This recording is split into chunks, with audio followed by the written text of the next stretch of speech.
দেবাদিদেব মহাদেব। মহাদেব অল্পতেই দুষ্ট, তাই তিনি ভোলানাথ, সদাশিব। মহেশ্বরের লীলার অন্ত নেই। সনাতন ধর্মীয় গ্রন্থে মহেশ্বরের বহু মহিমা এবং লীলার বর্ণনা পাওয়া যায়। তারই মধ্যে আজ আপনাদের মাঝে ভগবান শিবের এমনই এক মহিমার কথাই বর্ণনা করব, যেখানে ভগবান শিব বিয়ে করেন এক জেলেনিকে। কিন্তু কেন, কি এমন ঘটেছিল সেদিন? ভগবান শিবের এমন মধুর প্রেমময় কাহিনী জানতে ভিডিওটি শেষ পর্যন্ত দেখার অনুরোধ রইল।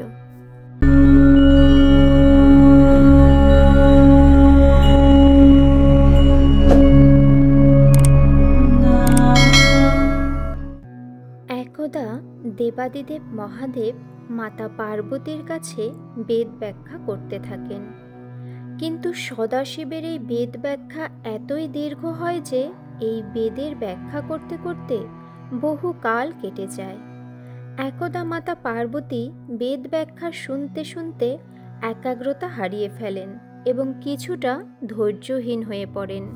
মাতা পার্বতীর এমন আচরণে মহাদেব খুবই রুষ্ট হন এবং ক্রুদ্ধ হয়ে জগৎ জননীকে অভিশাপ দেন। ভগবান শিব মাতাকে বললেন, মাতা পার্বতীকে পৃথিবীতে এক জেলের ঘরে থাকতে হবে, জেলের কন্যা হয়ে। একথা শুনে দেবীও মর্তলোকে এক জেলের ঘরে কন্যা রূপে জন্মগ্রহণ করেন। জেলে পিতামাতা সেই কন্যাকে অতি যত্নে লালন পালন করেন। এভাবে কেটে যায় বহুকাল। ভোলানাথ বুঝলেন দেবীকে এভাবে বলা তার ঠিক হয়নি। দেবীর শোকে ভোলানাথ বিভোর হয়ে গেলেন। তখন শিববাহন নন্দী মহারাজ দেবাদিদেবকে বললেন মাতাকে ফিরিয়ে আনতে। এ কথা শুনে মহেশ্বর বললেন তা সম্ভব নয়, কারণ দেবীর এই জেলেনি জন্মে তার বিয়ে হবে এক জেলের সঙ্গে, এমনটাই কথা ছিল।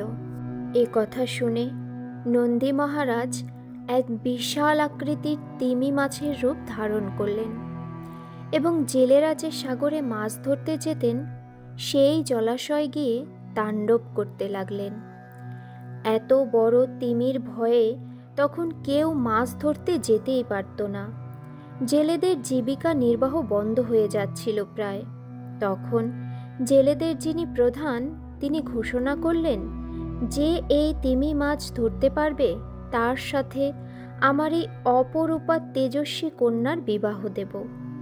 তখন নন্দী মহারাজ ভগবানকে বললেন, প্রভু, এইবার আপনি মাতাকে ফিরিয়ে নিয়ে আসুন।